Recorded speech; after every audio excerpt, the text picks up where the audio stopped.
Good day po mga idol. Good day po mga kamektek. Ayan po ang preparation ng misis ko at saka ng tatlong dalaga ko para sa araw na ito ng Thanksgiving Day. Ayan po, ang ganda po ng arrangement mga idol. Mami, anong tawag dito? Bacon na may sitaw. Nakakita na ba kayo ng ganon? Bacon na linagyan, nakaroll sa sitaw. Ang sarap po niyan kasi bacon po yan. Tapos ito mami, ano ito? Beef roll. Wow, beef roll po ito. Tapos syempre dahil Thanksgiving Day po ito, hindi po mawawala ang Turkey. turkey. Ayan po. Saka ito, Broccoli. broccoli.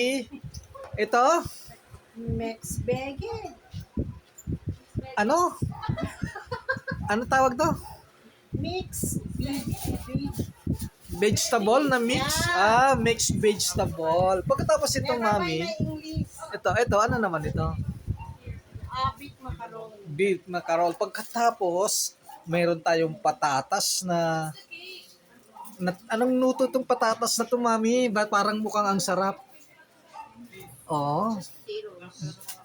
Basta patatas. Pagkatapos, meron din chicken. At saka ito, mami, ano to? Lettuce. Tapos ito po, oh. Ang ganda ng preparation nila dito. May chocolate. Tapos may bacon. At saka ano pa ba yan?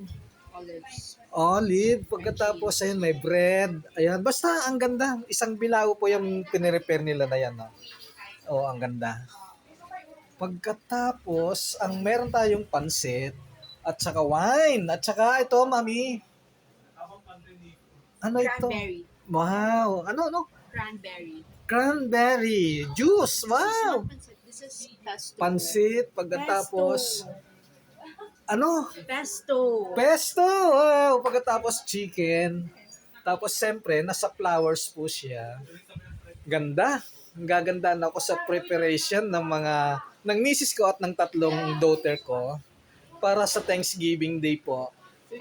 Happy Thanksgiving Day po mga idol, mga kamektek. Bye-bye!